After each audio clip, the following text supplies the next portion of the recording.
Hi, this is Judy Shintani from Foothill College, and today we're going to talk about kinetic art, and that is art that moves. And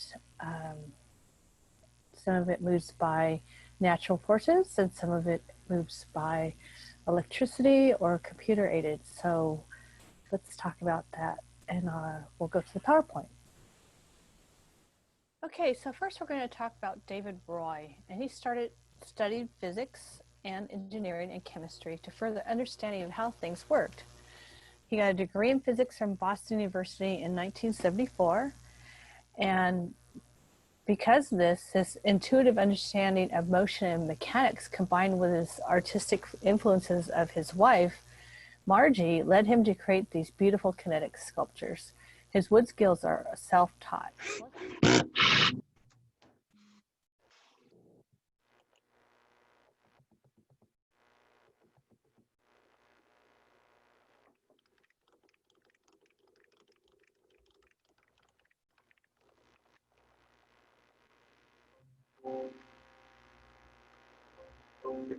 One of the reasons I get into this is just machines themselves. Machines and how they work are amazing things. What I wanted to do was to make that into something where I emphasize the motion and emphasize the patterns I was seeing in the machine. And that's what makes a good piece a challenge and also a lot of fun, is that there's a whole lot of engineering and there's a whole lot of design and making it do what I want it to do. I'm David Roy. I make kinetic sculptures. They are basically wooden machines that go on the wall. You wind them up and then create patterns and sounds and motion. The first step is in my head, which I can't show you. But then very shortly thereafter, I just sit down and I start sketching. Whoa. Then I want to go see how the pattern's going to play out. I put multiples on the screen, I watch them, and we just get a feel for it. Will it work? I'm not sure. You work on it a while, you get frustrated, and you try other things, and it can be months or even years, because it'll be a little breakthrough here that took 5 minutes, another one here took 5 minutes, but accumulation, it's been a long time before it all comes together into a final piece. This lever now is pulling on that string, it's pulling on this wheel, it's pulling on this lever, which released the front lever, and now it's going to reverse direction and start the cycle again. Any questions? The restful thing that you get from watching a campfire, or you're watching the flames, or watching the stream, that kind of feeling is what I'm looking for. If it's a successful piece, in my view, you really have to sit and just have a cup of coffee and a glass of wine or whatnot and sit and watch it for a while. I spend many hours doing that.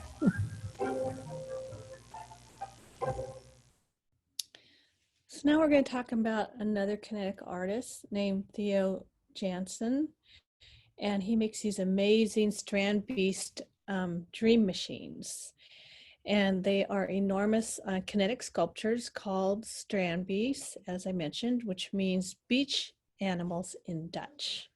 They're constructed mainly of PVC tubing and equipped it with sensory organs and ever-evolving survival strategies. These amazing beasts walked a winding, wind-blown line between art and engineering, mechanics, and biology. This artist was originally a physicist, and he's been creating these moving kinetic sculptures since 1990. So let's look at a video of his work.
And I like that combination of imagination and reality because it feeds each other. In October, usually I start to build a new animal. I bring it to the beach, and then during the summer I do all kinds of experiments. There were all kinds of modifications on the beast. And then in the fall, I declare the animal extinct. They go to the boneyard. These boneyards are adopted in exhibitions. So what you see here in the exploratorium will be the history of the strand beast evolution. Well, a strand beast is a skeleton made of PVC tube which can walk on the wind. And this animal doesn't have to eat because it gets its energy from the wind. Their natural environment will be the beach. And through the years, there was an evolution of strand beasts. So they became better and better surviving the circumstances on the beach. And I do my best to make these animals more strong and to survive all these circumstances in the hope that let's say, before I leave the planet, that these animals will live on their own, so they don't need me anymore. I think that often happens with people. They look at my work and they identify themselves with me, as if they have to solve all the problems. I hope that they will be hypnotized by my dream, that they join me in my dream. So looking at the cladogram, I hope they can more or less follow all the steps of evolution the strand beast went through, and that they can imagine more or less that this is a real evolution process. I hope that they experience that they can make the animal alive again by pushing it. We reanimate the strand beast.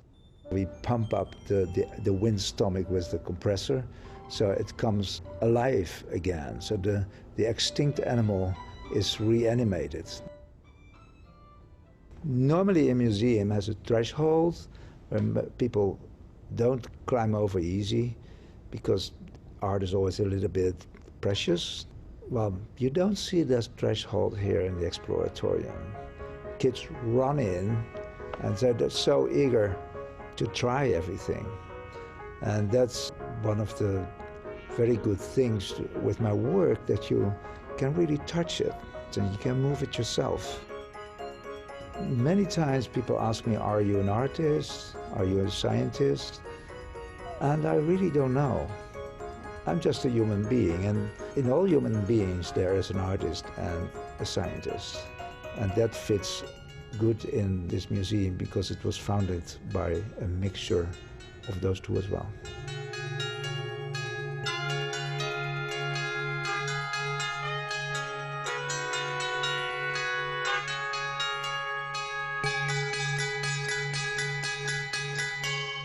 So that was fun.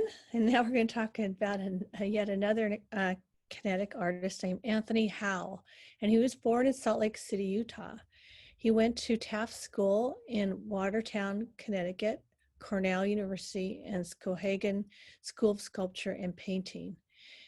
He then built a post and bean house in rural New Hampshire, painted watercolors, and had several one-man shows in Boston, and then decided to move to Manhattan. His new part-time occupation of erecting steel shelving for the storage of office records resulted in the discovery of a new medium for him, metal. Further exploration combined with previous interests in wind and movement led to the making of kinetic wind sculptures. He created a sculpture park and sells directly to customers. He now lives in Orcas Island, Washington with his business partner and wife, Lynn.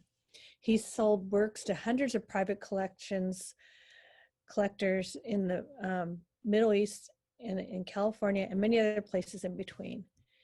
His work has been shown in palaces, sculpture parks, and Barney's Christmas window in Manhattan.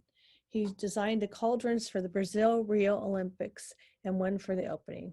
Let's look at his work now.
So I hope you enjoyed learning about kinetic art today. And this is Judy Shintani from Foothill College. And I'll see you next week. Thank you.